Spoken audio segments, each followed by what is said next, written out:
We have a great program today. Janet Brown, president of FundX Investment Group, will be presenting. And in many cases, we call speakers and ask them to come in and talk about their specialty. When I called Janet, I specifically asked her if she would do a presentation on investing in uncertain times, because I was concerned about the feelings that happen when you have 1,800-point moves and massive moves in the market. And even during these types of events, the basics of investing are really important to hang on to. And if you understand your own self and how you invest, it puts you in a better position to, instead of just being buffeted by these events, to take advantage of them. So that's the reason I asked her to speak on this topic. She'll be covering a number of areas of basics in investing. And one comment about Janet Brown's newsletter, No Load FundX, it's been around for many years, has stood the test of time. MarketWatch has considered it one of the best in terms of performance for individuals subscribing to it. Mark Holbert, who is someone I've followed for a long time, monitored all of the newsletters, and it was amazing how few of them could match the S&P 500 or even at times do better than it, and hers was one of the few that achieved that. So I'm very glad to have Janet as our speaker, and the second program will be about sustainable investing, which has become very, very topical. Thank you very much for coming. I'm glad to be here today. There's a lot to talk about at what seems like a critical time in our history. Much information is coming at us quickly. It's an emotional time. There's a lot of fear and uncertainty. During market turmoil, it's important to have a plan. I think it's always important to have a plan, but particularly now, know in advance how you're going to respond so you don't make emotional mistakes. For 50 years, clients have been coming to FundX for our logical, evidence-based approach. And I believe now is a perfect time for such a logical, evidence-based approach. So I'll be sharing some of what I've learned in the 40 years I've been researching and studying funds, helping clients reach their goals. My hope is to be a voice of reason, to help you avoid making mistakes, irrational investment decisions. As I said, I often find the most interesting parts of presentations are the candid interaction, so I do invite you to use the chat room, ask questions at any time. I'll start by quickly explaining how our firm started and developed over the years. There's been tremendous evolution in the 50-year period. Then we'll briefly look at the current environment. While the stock market has bounced back significantly, it's still a lot of uncertainty about the long-term impact. And, you know, we don't know the virus, the shutdown will have. We'll touch on that. Then I'll address the top investor concerns we're hearing and share our view of how investors can continue to best position. Finally, I'll share some of our thinking on using alternatives, which are getting more and more interest now from advisors. So this is an old picture of me with the founder of our firm, Bert Berry. I'm very proud of the fact that FundX started with the intention of leveling the playing field for individual investors. When I started in this business, I saw mostly disadvantaged investors who didn't have information, were completely unempowered. It became my mission to find a better way. After college, I was living in Brussels and needed a job. Not being part of the common market, the only best job I could find was with an American financial services company that was selling mutual funds and insurance to servicemen. So I had to get licensed and get up to speed, and it was not long before I realized the dynamics of the situation. Who was making all the money was the salesman. The poor investors were clearly disadvantaged. They were paying sales charges that sometimes took years to make up. These investors didn't have much freedom of choice because there was so little objective information available in those days. I thought there had to be a better way. When I moved back to San Francisco a few years later, I had the great fortune to meet Burt Berry. He was a pioneer at the forefront of educating individual investors in the power of taking charge of their own portfolios, just like he had. He basically started managing his own money at a time when there were only a handful of no-load funds, practically unknown. Then friends started asking him for help.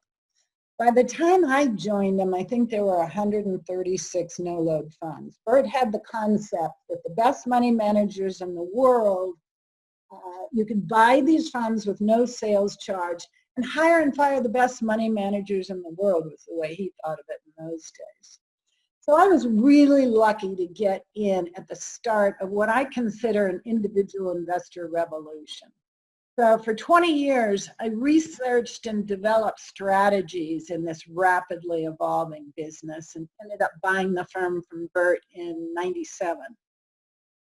So I've had a great run building a San Francisco advisory business based on a level playing field, helping people build and conserve their resources.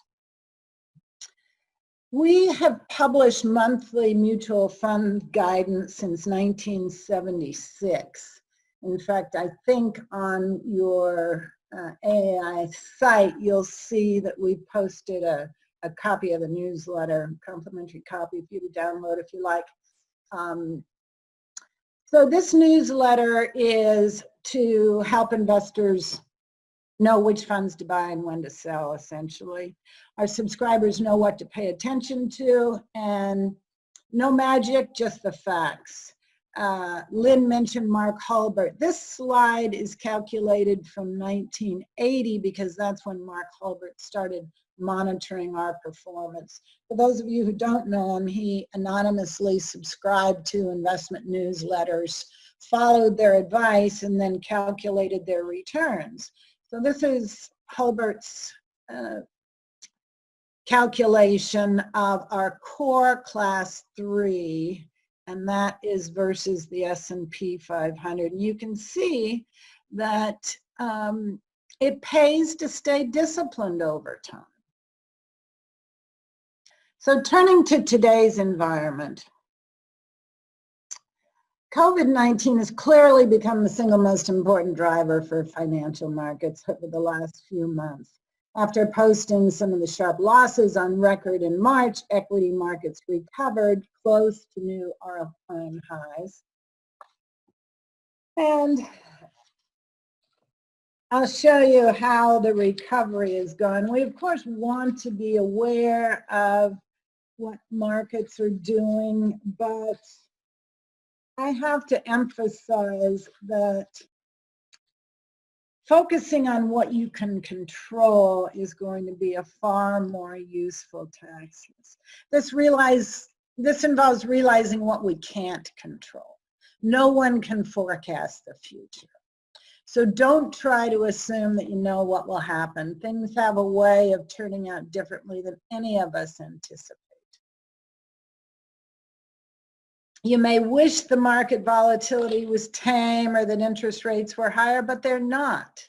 We have to deal with what is. So it's wise to realize that things are what they are, and the best we can do is position ourselves based on what we can observe today. And then adjust things, not based on what you think should happen, but what actually is happening.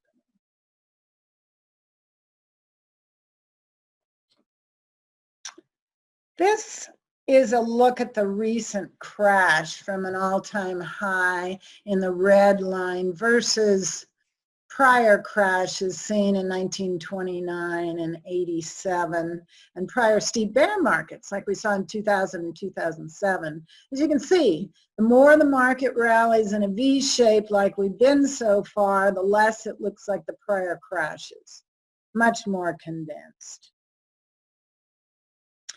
Since the S&P 500 bottomed on March 23rd, the rally's been the strongest in the past 75 years. Here you're seeing 7 prior instances in which the NASDAQ 100 gained 30% in a 50 trading day period. For each instance listed, you see the first date is the time the 30% threshold was crossed. You can see historically the NASDAQ 100 has gained an average of 5.19% in the month after these huge 50-day moves higher. That's much stronger than the average gain of 1.27 for all one-month periods throughout NASDAQ 100's history. Over the 3 months, the average gain has been over 12%, with positive returns 6 out of 7. Over this past 6 months, the index has averaged 11.2, the median gain of 13. The only time the NASDAQ 100 failed to rally over the next 3 and 6 months following one of these 30% 50-day moves was back in November 2001. Of course, this time may be different, but I think it's interesting. We think after these huge rallies, we might expect a pullback, but historically, momentum has seen the rally continue.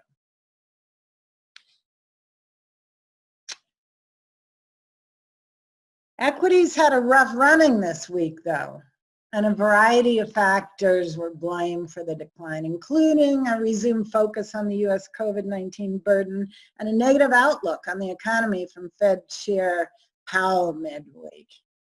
In reality, the explanation may be a lot simpler, simply that stocks had gotten carried away, running 45% off the March lows in such a short time. It broke back above flat for the year. So normal market action is 2 steps up, 1 step back. Of course, we're seeing condensed volatility. I mean, as I've just shown, never before have we had such extreme sell-offs and recoveries in such short time. But the market is broadening, and we'll get into that when I show you the newsletter. Previously, tech leadership had given way to small cap, as you'll read in our newsletter this month, but in the sell-off last week, small caps lost 3% more than the S&P 500. So it's not clear. What is clear is technology, communication services, and tech have experienced outsized gains in this rally. As I said, they weakened a little bit since mid-May, but despite this, the FANG index, you know, that original Facebook, Apple, Amazon, Netflix, Alphabet, and now Twitter, NVIDIA, and Alibaba, it broke out by more than 5% above its previous high in February, and fell 33% to its bear market low on March 16th, but then rose 58% off that low to a record high. So typically these runs have been negative short-term but bullish long-term is what all the analysts I'm saying. But the economy is shifting in front of our eyes. As of this week, the tech sector weighting is moved up to over 25%. And that's an increase of over 2.5% just on a year-to-year basis. Healthcare is the second largest sector at over 15%. The next 3 sectors, financials, consumer services, consumer discretionary, are bunched around 10%, well below healthcare and tech. Materials, energy, real estate have shrunk. Energy is obviously the standout loser. It's flipped from earning more than $64 billion to losing billions amid the global glut of oil and petroleum products. Industrials are the next biggest hit, with more or less a 40% decline in earnings per share forecast for this year. Consumer discretionary is also taking a big hit, as are banks. The billions of loan loss provisions taken in recent weeks are evidence of how the financial system is going to earn less in the current environment. Overall, the S&P 500 earnings are forecast to be about 22% below what they were estimated back in February. How quickly the economy and corporate profits return to pre-crisis levels will depend on the success of governments in reducing bankruptcies and job losses. But interestingly, the mega trends that were already in place before the crisis have been accelerated. Certainly will be more indebted. Debt levels will be much higher at the end of the current crisis, broadly comparable with the scale of the increase between 2007 and 2010 as a result of the financial crisis. At 17 trillion and counting, the U.S. debt burden is on a path to eclipse the size of the economy by an unprecedented degree. Already highly leveraged companies are taking on more loans to stay afloat. Many think it'll take decades to work it down, if at all. Rough calculations argue that the increase in public debt could reduce the sustainable rate of global growth by something between 0.5% and I've heard as high as 3% per year for a decade. So by extension, interest rates will have to remain ultra low for even longer than before to keep all this debt affordable. Another long-term trend that had already started but is accelerated is less globalization. A de-globalization trend was already in place, but it's taken another hit at a particularly bad moment to the extent that tariffs were already being levied. The flow of people is set to be significantly impeded. People just are not going to travel. While the flow of trade should be slow, but more modestly impacted, most think. But structurally, companies and governments may place a higher priority on diversifying their supply chains, onshoring to ensure adequate domestic supplies during any future crisis. This lockdown has been an unprecedented experiment in extreme localization. Many individuals are banned from even leaving their homes now, and that, of course, will not persist in the long term. However, I think the world will be left structurally less global by this crisis and spurring on this deglobalization trend. Finally, more digital. You know, technology, our office luckily had great systems in place and was mostly in the cloud, so we pretty seamlessly transferred to the work at home. And I actually think communication has improved, efficiency has improved because of the organization of the communication, I guess. And I'm hearing this all over the board. I'm even hearing it from educators. Kids don't have distractions at middle school or high school. They can focus. So technology, of course, is booming. It was outperforming prior to the COVID crash and has only outperformed more since.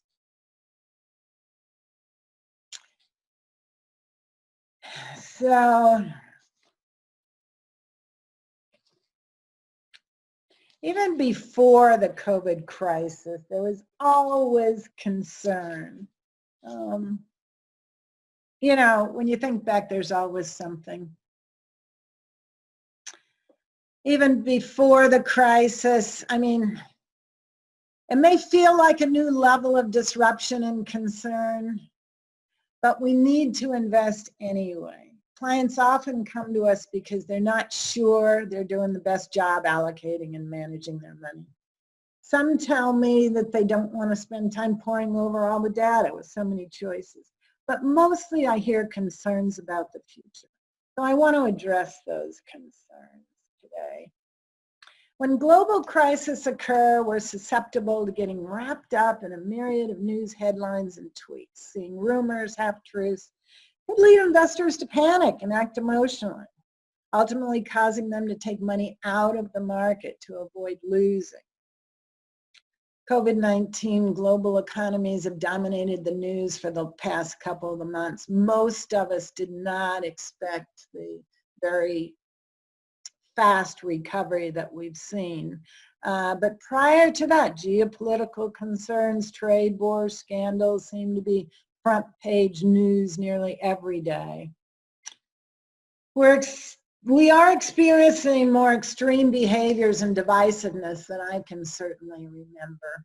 Partisan split in America is the highest it's been in 2 decades, with Republicans and Democrats holding vastly different views on race, immigration, and the role of government, according to the Pew Research Center. But I remind you that markets often react differently than most of us and most news pundits expect. Jeremy Siegel, the market historian, said that less than 1/4 of major market movements were associated with big political or economic news. So just a caution to not be too swayed by all the fear in the headlines. Realize that things are what they are. The market was at an historical high after an 11-year bull run. On the one hand, the recent CARE Act and necessary expenditures will push the federal budget to nearly $5 trillion next year. At the same time, the Fed is flooding the market with money to keep bond yields low and juice the economic activity. This chart shows the S&P 500, let me get back, going back to 1980, along with each recession shaded in gray. It shows when the National Bureau of Economic Reports made the decision to designate a downturn in recession. What's interesting about this is that we keep hearing that the economy and the stock market are disconnected. Basically, these 2 charts are showing you that market reactions after a recession is declared, performance is not all that bad. The table shows the start of each recession since 1980 and how the S&P performed in the weeks and months following. Bespoke, who published these charts, conclusion is that, by no means are recessions a good thing for equities, but by the time they're made official, they're usually either half over or close to over. In fact, the only time a recession was declared that wasn't at least 2/3 over was in the second leg of a double dip recession in the 80s. This chart is showing you that short-term returns have been mixed. You can see for the month after the declaration, the average return was 1.7, median was 1.7. 3 months after the declaration, negative for the most part, but 6 months and 5 years after, pretty surprising gains.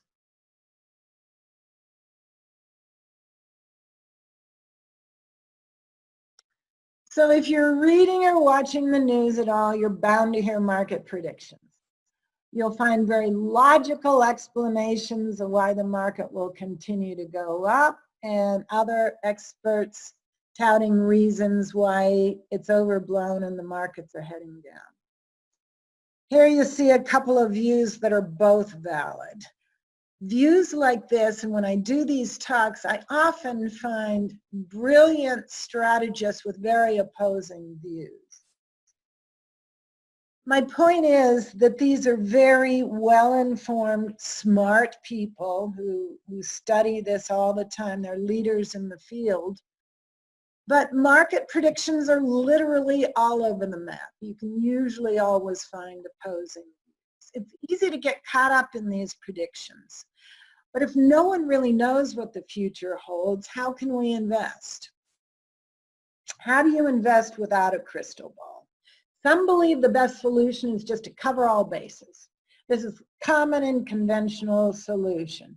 Kind of an old-fashioned one, actually. Keep 20% in internationals, 20% in small cap, and over many years, it'll all ride out. It's true over very long periods. The cycles may even out, but you're going to suffer through some underperforming areas in a lot of areas, and we don't see any reason for it. It's quite easy to see in hindsight the different areas of the market come in and out of favor. And these cycles tend to last 4 or 5 years.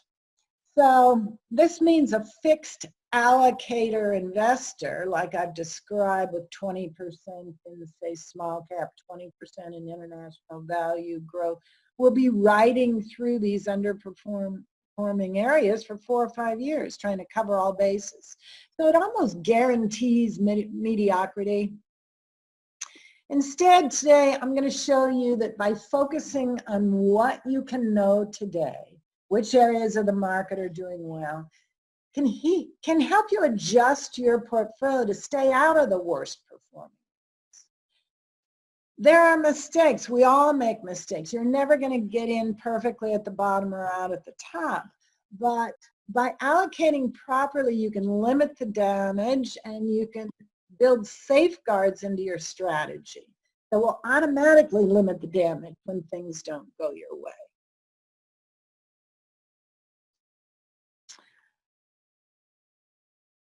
Number 2 concern I threw in here was overwhelmed by too many choices. I'm going to bring up Mark Hulbert again because he said, after monitoring all of these strategists over many years, the very most important thing you can do is pick a plan and then stick to it. Most people can pick a few good funds, and as long as the market's going up, their choices seem to work out well. But when the market eventually turns, these investors may discover that their funds were more volatile than they expected, or they just can't handle the downside. That's what one investor discovered that came to me a few months ago when the market sold off. She thought she anticipated market volatility, but she also thought her funds would hold up better. She owned 10 funds. She thought that diversification would protect her. Owning a number of funds is a good way to diversify, but it's also important to think about what kind of funds you own. If you invest in concentrated stock funds and sector funds, you're likely to experience more highs and lows than an investor who owns diversified core funds. The woman I spoke to mostly owned aggressive stock funds. 7 over 10 were focused in a single sector and far more volatile than the broad market. Even with a diversified fund, it can be difficult to stay invested through the ups and downs of the market. It's even harder to stay on course with a portfolio of aggressive funds. That's why for us, most of our assets are in core funds. There's no surefire way, but you need a plan is my point with this. So how do you develop a plan? Well, quickly, over time, we all know that stocks are the best performing asset class. Here you'll see maximum, minimum, and average returns. Average returns of stocks in all these 20-year periods was about 12 and a little over 12%, higher than the highest returns for stocks and bonds. So most of us need to have some allocation to growth to fund our needs. So once you decide to put, whether it's 30, 50, 70% of your assets in stocks, your next decision is, are you going to invest actively or passively? You basically have 2 choices. And that is, if you invest passively, you track a market index, you won't ever underperform the market, but recognize that you will ride through the same ups and downs as the market, and you're guaranteed never to outperform the index. Secondly, you can try to be active and outperform the index. The challenge here is how, and there's a good possibility that you may not succeed. So to help understand these two basic choices, we did a study that we upgrade regularly. It's valuable to look back historically and consider how you might have selected a portfolio of funds for the future based on what you know today. And just what are your chances of beating the market? That's what we wanted to answer. So I'll show you this, and as we explore it, you'll see it's important to have a plan if you're going to try and beat the market, and also what you might experience along the way. So the first question is it even worth trying to beat the market? To answer this question, we analyzed the performance and histories of the universe of diversified stock funds that had a complete 25-year track record. So we booted out all the sector funds. We only wanted to look at the core sort of market level risk funds. So what you're seeing on this chart is a series of dots for each one of about 300 funds. We started out with 306 diversified funds that had a 25-year record, and by the time we updated the study, it was down to 269 funds. But the blue line here represents a dot. Each one is an open-ended, no-low, diversified sort of core stock fund. They're all attempting to outperform the market. So where would you guess the market would fall here out of these 269 funds? Right in the middle. About half the funds beat the market over the full 25 years, some dramatically, of course, and some underperformed. VFINX, Vanguard's S&P 500 fund, came in number 135 out of 269 funds. So in fact, 50% of the funds outperformed over this 25-year period. So the question is, how likely are investors to outperform the index? The odds are about 50-50, right? How do you select these funds? I just wanted to show you that the 25-year period that we're looking at here, this is a chart of the S&P 500 over the 25 years, and it shows that the period is long enough to include both bull and bear markets, several changes in market leadership. For example, value funds led in the early 90s. Then large cap growth funds had a tremendous run in the mid to late 90s until the tech bubble collapsed in 2000. During the 3-year period when large cap technology funds fell sharply, value focused funds, particularly small cap value, moved into favor. In 2003, the broad market began an advance again, and the rebound was led by foreign funds. The crash that began in 2007 brought all sectors down. Everything fell until 2009. And when the new advance began, most everything advanced. The point is that this is a long enough window that many strategies moved in and out of favor. No one strategy really had a clear advantage. Janet, a very quick question for you. Sure. We wanted to know whether balanced funds were also calculated in these benchmarks. So in this particular study, we're looking at stock funds. So balanced funds are not in here because I'm comparing stock funds to the stock index. And for any new folks, could you maybe just discuss what balanced funds are? Sure, and I'm going to quickly go through the equity piece and then show you fixed income and show you balance, because almost all of us should have a portion of our portfolio in stocks and a portion in fixed income, or what we call flexible income, which creates a balance. So you can buy a balanced fund that invests in both stocks and bonds. You can do it yourself by buying stock funds and balanced funds. And I'm hoping I have enough time to even show you alternative funds. but I guess I've got to move along pretty quickly here.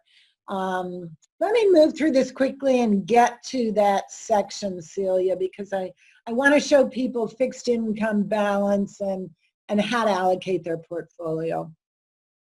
Thank you. Yeah, so just in selecting funds, I'm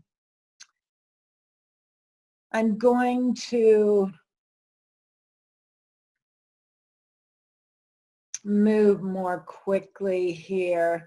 We can't know future performance. You know, if you're really lucky and pick good performing funds, you may outperform. What most people are doing these days is selecting funds based upon fees. So we can't know future performance, but we can know costs, right? So if we select funds based on expenses, how does that work? Management fees are a drag on portfolio returns, so it's logical to assume that funds with the lowest fees would have the highest long-term returns. But it's not so. This slide shows little correlation between expenses and long-term performance. We're looking at a chart at the same 269 funds, so you say those blue dots. Again, they're ranked from best to worst, best on the left and worst on the right, but now the left scale is expense ratios. So you can see the lowest expense funds are at the bottom, and their performance is scattered somewhat evenly along the scale from left to right. So of course, funds with extremely high expenses were among the worst performers. Excessive fees certainly can be a drag. But my point here is that selecting for fees is not a good way to select top performers. What is a good way? Well, here I'm showing you just for fun bar charts of if you were really lucky and you selected in advance the top quartile of funds in that group, your growth would have been 11.6%. The market was 9.5. If you were unlucky and you chose the bottom quintile, it was 7.2. The average gain of all the funds in the study is slightly above the market.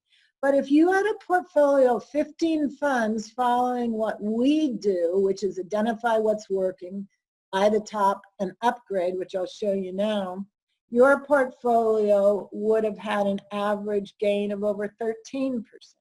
So there are ways to select funds that are performing well now and stay with them.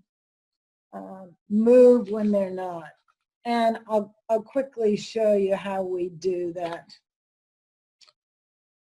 As I've said before, the most important thing you can do is be realistic. Don't try and forecast the future, assume that you know what will happen.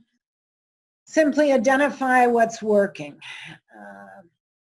And how we do that is with a simple 3-step process.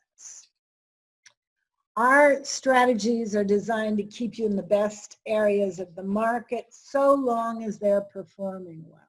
So we screen thousands of funds and ETFs. We have ranked them by risk. That's most important. Class 1, 2, and 3 are stock funds. 1, the most speculative. 3, the highest quality. Class 4 are those balanced funds that we'll get to, and class 5 are bond funds. So our strategy simply identifies the best funds, keeps you in those so long as they're performing competitively, and then asks you to move what they're not. So what's working now? This is a snapshot of the back page of our June newsletter. And here you're going to see the first 4 classes. I don't know how much you can read on your screens. It might be pretty small, but I can show you, and you can also download a version of the newsletter. These would be the buys in each class. The aggressive funds, the core diversified funds, and the total return funds. We also show you star boxes in the newsletter. What's working now in the above average risk. So class 1 are the most aggressive sector funds, and here you're seeing technology, China, Spider Gold shares, semiconductors, and tech. Class 2 are more diversified funds, and you see Fidelity OTC, Harbor Cap, Invesco, QQQ, Trust Company of the West Select Equities, mostly large cap growth and technology. And tech has held up best, again, just to confirm, before the crisis, on the downside and the upside. So it's really quite interesting that FundX positions lead us automatically to the leading sectors. We don't have to know that healthcare and technology and consumer staples and utilities are best. The funds that are more heavily weighted in those areas are going to rise to the top. Here we're seeing our star boxes, class 3 and 4. So class 3 again is the area where we keep about 70% of our stock money. Brown Advisors Sustainable Growth is the #1 fund.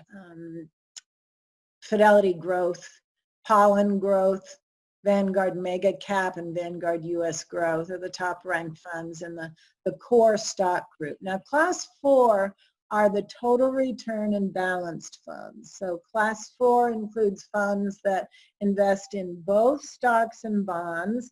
It also includes some alternative funds. And I want to bring alternative funds to your attention because in a period when interest rates are so low, stock market volatility is expected to be high, many people are wanting to diversify into less correlated areas. And class 4 has a lot of funds, like the top ranked fund here is Guggenheim Multi-Hedge Strategy Fund, RYMSX. Hussman Strategic Total Return is another fund. These two funds held up very, very well on the downside. The next funds listed, Janus Henderson Balanced and Vanguard Balanced, and also Vanguard Life Strategy Income, are all balanced funds. So they allocate a percentage to both stocks and bonds. And of course, are going to be less volatile than a 100% stock portfolio. Another section of our newsletter that we put in for subscribers is this monthly upgrader portfolio, meant to give people an idea of how we're managing our in-house separate accounts. So you can follow this if you like. You'll see that we put about 70% of our stock portfolio in class 3.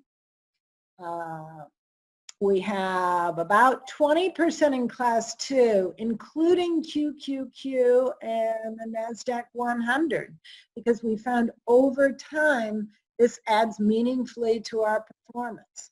And we take very small positions in the aggressive funds. You'll see 1.8, 2.3, 0.9, very small positions in these concentrated funds because, again, they're more volatile, but they will boost your returns. You can see in this portfolio over time, we put it in the newsletter in 98. It's averaged about 10% per year when the S&P 500 is averaged 6.6. So it's not going to outperform every month, but over time you're going to be kept in the areas of the market that are doing well and have momentum. So just to summarize, I suppose, the most important factor in successful investing is to accept the market's trends, whether or not we understand the reasons for these trends. In other words, don't invest based on what you think should be happening. Invest because what it is happening. It's far, far safer.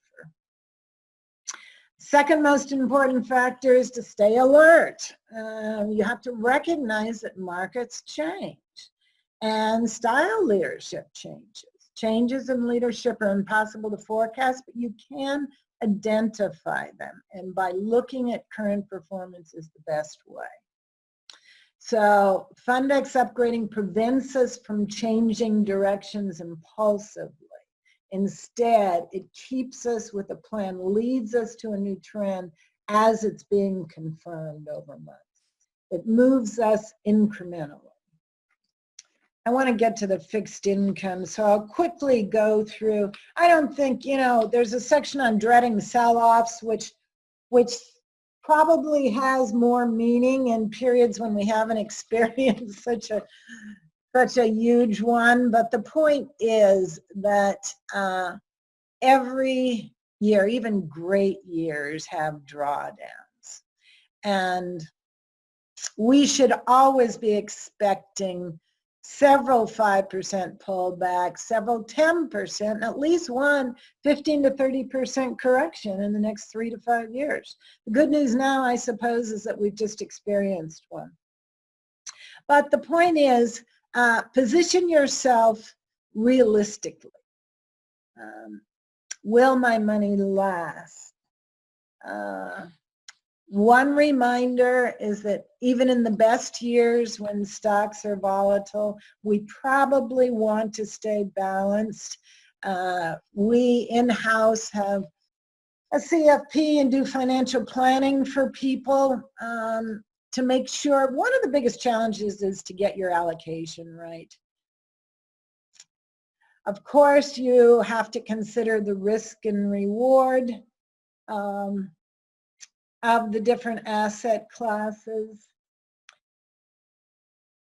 And finally, I'll get to balancing portfolios. The question was about balancing risk and volatility. So on this chart, I'm showing you a stock portfolio, a bond portfolio, and a balanced portfolio that's 50-50. And you can see that it's right in between.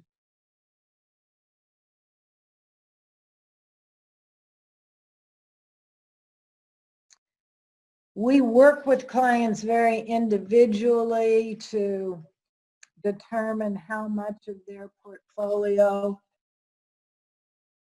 should be allocated to growth to meet their spending and income needs, and how much temperamentally they need in fixed income.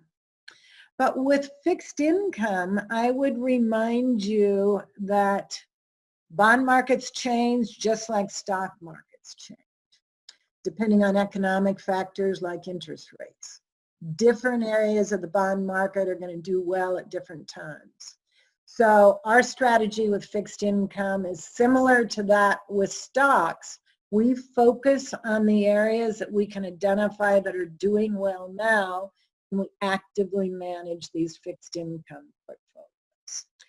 On this slide, you'll see pie charts of our flexible income portfolios at various points in time.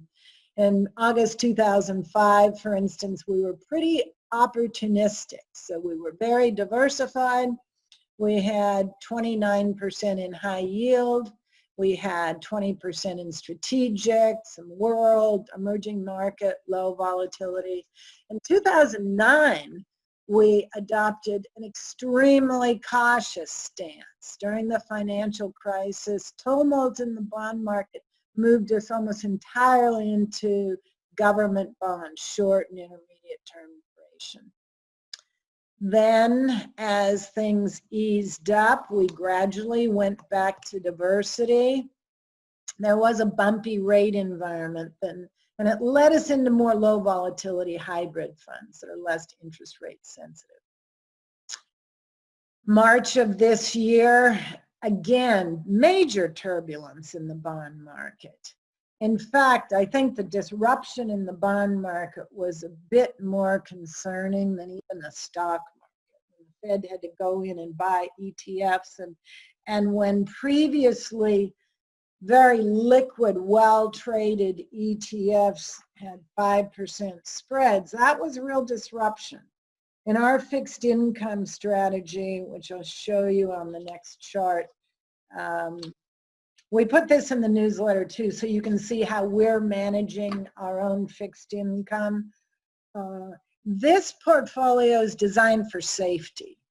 We have an internal mandate that we will never lose more than 6% peak trough, and we've never had a negative year. I take that back. I think it might have been minus 0.1 in 1 year, but very close to never negative year. Anyway, with all this disruption in the bond market, we had to,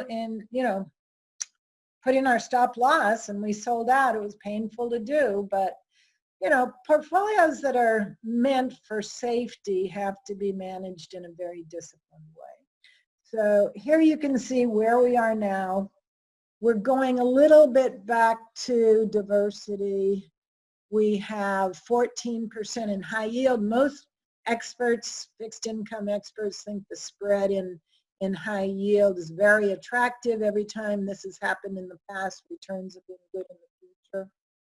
So we do have the majority of this portfolio in intermediate term funds, those iShares, IEF, LQD, AGG, intermediate term bonds.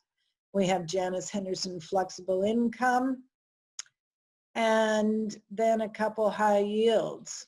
So over time, this has really kept up with the bond market because it's been flexible. This is an interesting time though, because yields are so low. Less than a quarter of major global fixed income markets yield over 4% today. So those that are looking for income have far fewer options available. This chart is showing you from 99 where you could find high yielding things, and in 2000 about the only place you can find high yielding instruments are emerging market and global high yield, which are risky and not for the average investor. So we've been spending a lot of time looking into alternative funds. What are alternative funds? Well, stocks and bonds don't usually move in sync, and that's exactly why we have balanced portfolios. But alternative funds may be a further diversifying element. It's a broad category. There are lots of different types of alternative funds, but they all invest outside of traditional stock and bond buckets for the most part. They may own alternative asset classes like precious metals, real estate, currency. In fact, here I list different types of alternative funds. Merger arbitrage funds, like Merger, that's a fund I like very much. These are actually stock funds because they do invest in stock, but they only invest in stock of companies that have already agreed to a merger. So the stock price is not going to fluctuate with the overall market. It's going to be far steadier return. Long-short funds are funds that can hold long positions in stocks they like and short stocks they don't. A couple of funds that I like in this area are Swan and FFT GX, Salient, which you'll find in our newsletter. The other two here classes are alternative asset classes. Permanent portfolio is an old fund that always keeps a little bit in Swiss francs and U.S. government. It also owns U.S. Treasuries, stocks. So it's one of those all-weather funds that has fixed allocations. All alternative funds are definitely not going to be safe and secure. You cannot assume that. You really have to look into what the fund is doing and look at its practice. As I put up some names of the ones we like. What we're doing in-house for clients now is we started out with about 100 alternative funds. We've been madly researching the last couple of months because we do want alternatives. And there's some great ones, but it requires a lot of research. You have to know what they're doing. And again, I would recommend diversifying. We've narrowed our favorite 30 funds down to about 8, and we are watching them like a hawk and investing in a basket of alternative funds so that we can have a diversifying, not correlated to either stocks or bonds, should the markets continue their disruptive volatility. Let's see, I think I mentioned that alternative is a broad category of funds that invests outside traditional stocks and bonds. And this chart was just showing you the year-to-date returns of some of the categories. There are many ways to categorize alternative funds: special situation, event-driven, multi-strategy, relative value. So I know I'm coming close up on the hour, and I just wanted to reinforce that you can succeed if you invest based on what's doing well now. Use near-term performance to select funds. The longer term the performance record you look at, the less predictive it is. But then reassess your choices to keep up with changing markets. We know markets are going to change. So we recommend reviewing monthly. Even if you only want to review quarterly, you're going to outperform just a buy and hold if you do realign your portfolio with what's working. Be realistic. Realize that your confidence will be tested at times. And don't worry about the benchmarks. Be aware of the market. Be sure you're investing to participate in the market. That being said, be more aware of your own actions and what the market's doing. If you pick a plan, stick to it, adjust your portfolio, I believe you'll do very well over time.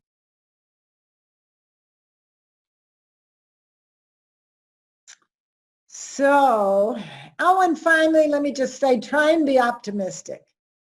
This doesn't imply taking on excessive risk. I would only say that over time, optimistic investors tend to do better than those who are waiting for bad things to happen.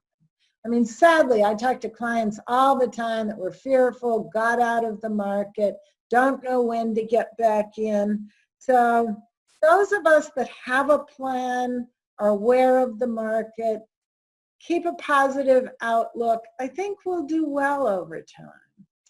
So I'd love to share our free weekly investment guidance with you. If anyone wants to go to our website or sign up for a copy of our newsletter, we offer you a free copy, or our insights. And I just want to thank you very much for listening today, and I'm very happy to answer any questions you may have. Janet, we do have a question. So assuming that you're reviewing and rebalancing monthly, are there suggestions for at what point you would sell something?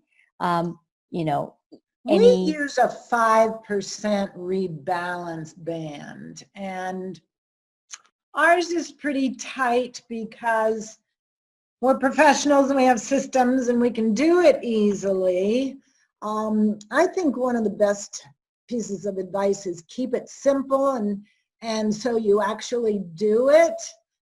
If you're one of these that likes to spend a lot of time on your investment, we use a 5% band. So when we get out of tolerance, the effect of dollar cost averaging, rebalancing periodically is somewhat of a smoothing effect. I always like to advise investors not to make huge changes all at once.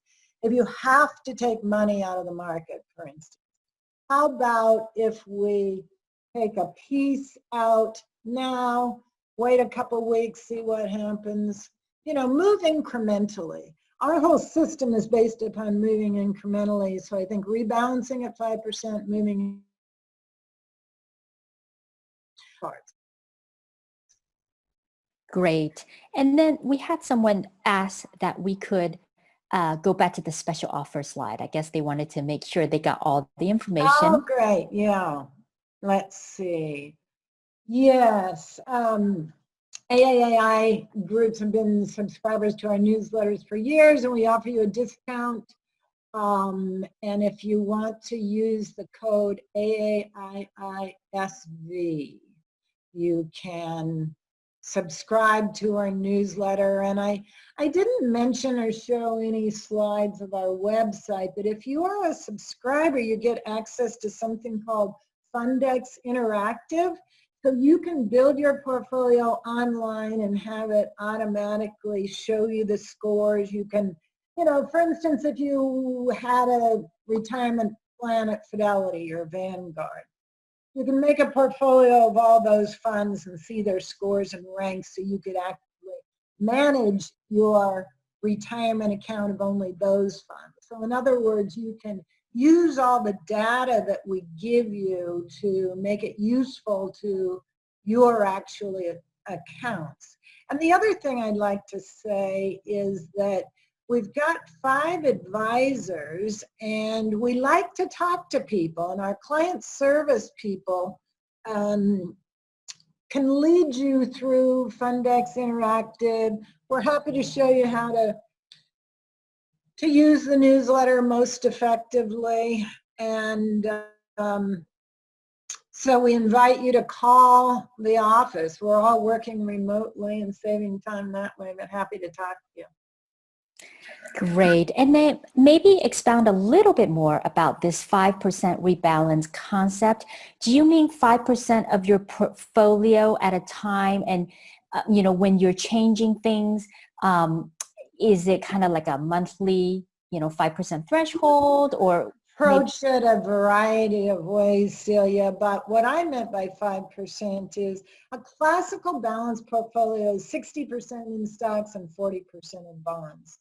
So if after the market decline, your bonds were 45% and your stocks were 55%, there was a 5% variance because of market action. So you would sell 5% of the bonds and put it back into stocks to get back to your 60-40 balance. Some people wait for 10%.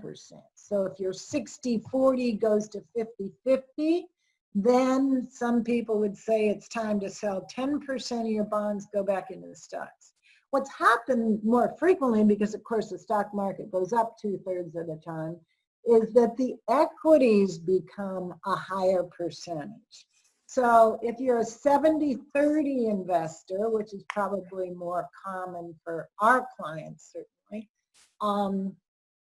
if with a good market run, your stocks are now 75%, they've grown. By selling 5% now and taking 5% off the table, reinvesting in bonds, you're actually selling high, buying low is the whole point of rebalancing. So whether you choose to let your allocation get out of balance by 5% or 10%, it is a good idea to rebalance frequently. As I said, we as professionals do it monthly. If you want to do it home even quarterly, that's better than just forgetting about it. So do it as often as you like. I wouldn't worry about 1 or 2%. You'd drive yourself crazy. Got it. Great. And can you maybe discuss what you look for to determine if a market is overvalued? I think that I went through, of course, like every other professional, we've been madly trying to figure out why this rally is so strong when our economy has $16 trillion worth of debt and earnings are going to be down 22%. And everyone says, well, they're not connected at all. Although my logical mind says at the end of the day, the reason we own company stock is to participate in the earnings and growth of that stock. So of course there has to be some long-term connection. I have seen so many valuation measures be out of whack for very long periods of time. I think influences on market action are more closely tied to sentiment than I do any one valuation measure. The best explanation that I've seen of why the market is continuing strong, except for Thursday, is momentum. That there is some encouragement that we're getting the pandemic under control and the economy will come back eventually. The other thing is, with interest rates so low, you have to factor in that there's a lot of money on the sidelines still with nowhere to go. I mean, it's very unlikely there are going to be gains in bonds going forward in such a low interest rate environment. So no professionals are really counting on much in the bond side of the equation. So where do you go? U.S. stocks are safer than foreign stocks now. So large cap domestic equity has been in a long-term uptrend for 11 years now. And the last half of May, we started to see some more small cap funds come back, but then that reverted on Thursday. So by looking at valuations, I think it's only logical to assume that markets are going to continue volatile. So we're staying somewhat cautious in our growth portfolios. We're adding alternative funds. But I don't think price earnings ratio or any one valuation metric has been very predictive over time for the reasons I said, that I think sentiment, momentum, money on the side, all of those things are factors. So we've had the best success over time by following our rankings. Our rankings, of course, look at 1, 3, 6, and 12-month return. There's a smoothing effect there, but they lead us to what's working. In an extended down market, the funds that rise to the top are the alternative funds, are the funds that are not correlated to the stock market, are the managers that got it right themselves. So they're losing less on the downside. So that's the strategy that after all these years, we take most comfort in, that will be led to the areas that are doing well. Got it. So just specifically for one of our questions, when something like the CAPE ratio is at 30, does that concern you? It doesn't. I read a lot of technical analysis, and the bespoke report is, I got a lot of my charts from there today. I read, another one is Trust Company of the West. All these companies that we invest with have teams of economists poring over this, and I look at all of them, and I honor, we subscribed to Ned Davis for years, and he had a pretty good track record. But I cannot recommend one single valuation, and the cake is not one that I look at frequently. Thank you. Yeah. And then another question comes in about how low can interest rates go? Are we not at the end of a long-term bull market in the bond market? Is it not risky to be in bonds at this time? I think it is. As I said, I think it's unlikely that we're going to see much capital appreciation in the bond market going forward. I've listened to some high-yield bond managers who are very bullish on corporates because they say the spread, every time the spread has been this wide in the past, there have been subsequent periods of outsized gains. And they've proven it to me, and I see it, but I'm still cautious. I'm still not putting a whole lot into high-yield corporates. we see the bond market as an anchor, as a way to lower the risk of your balanced portfolio. So we don't believe we want to take a whole lot of risk by trading there. That's why, as I showed you, maybe I could go back, but we're staying, well, I'll go back here.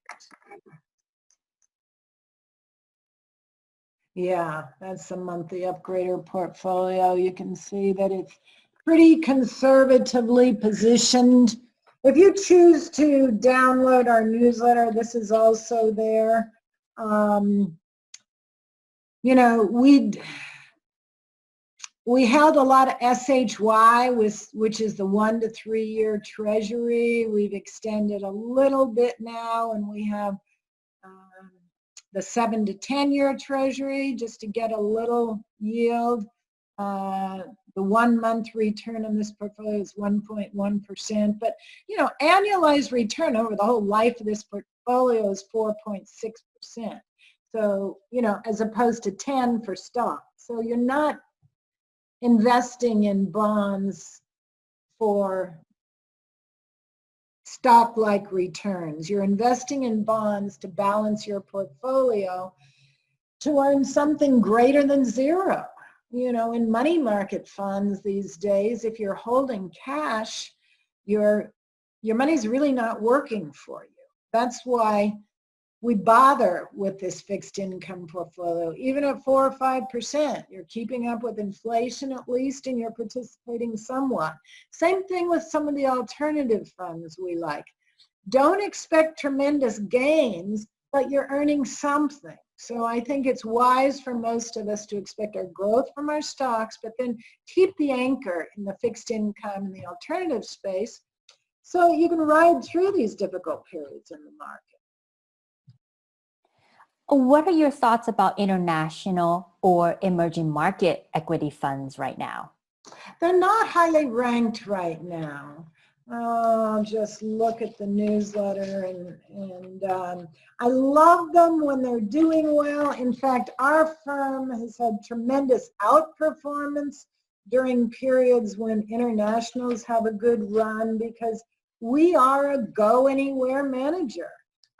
And I do have a lot of favorite funds. When internationals do well, our portfolios have been as much 90% international. But they are not the place to be right now. I think most economists and people assume that emerging markets are going to have greater challenges with healthcare, natural resources than we are. I'm just looking at one of the highly ranked funds now is Artisan Global Opportunity. That's one of the few buys. The emerging markets just haven't gotten up there. IFA in class 2 is now ranked number 54, so it's coming up. Last month it was number 68. IFA Growth is, last month it was 38, this month it was 41. MSCI Emerging Markets last month was 58, now it's 65. You know, there are periods when internationals do really well. Our scoring will tell them when, then we're there. But it's a little early. I would say watch it, wait for the performance to be there before you buy in. Got it. And then when you choose funds or recommend funds, are you primarily looking at a performance, value over a 1 year, 3 year, or 5 year time frame? No, sorry, I didn't go into that. Current performance as we define it is the 1 month, 3 month, 6 month, and 12 month. We've done many, many studies over the decades and found the longer term track record you look at, the less predictive it is. And other presentations, in fact, whoever wants this slide can email me or just call the office. because I do have a chart showing if you look at long-term performance, if you look at 3-year, 5-year, even 10-year versus looking at our formula, which is the longest we ever look at is 1 year. So we take an average of the 1 month, 3 months, 6 month, 12 month, average it. And the reason that works so much better is that markets change. We don't want to be blipped out by every month or 3 month. If you look at really short term, there's too much trading, you're bounced around, you can be whipsawed. It's fascinating to me that this is the original formula I came up with in the late 70s. We have tested it. We have computers to test all of the variables now, and we've not been able to improve upon the original formula. My explanation of that is that market, of course, has momentum. We call it persistence of performance. When a fund achieves excellent performance, it continues for a limited but finite period. We participate in that, then it falls off. But we don't want to be too actively trading and get whipsawed. So our scoring system does not get us into a trend until it's fairly firmly established. We ride it through and get out when it fails. So we only look at this, what we term current performance, 1, 3, 6, and 12 month total returns. That's scored into a FundX score. Then the funds are simply ranked from best to worst within their risk class. So that's important. I didn't spend a lot of time talking about fund classification. It's critically important to know how much risk you're taking. So in FundX, we call the whole universe of funds down to the funds that we would actually invest in when they're doing well. And we put them in risk categories so that we can get a handle on how much risk we're taking. The funds then are listed from best to worst between competitive managers that are all trying to do the same thing they are. And we're staying with the better performers.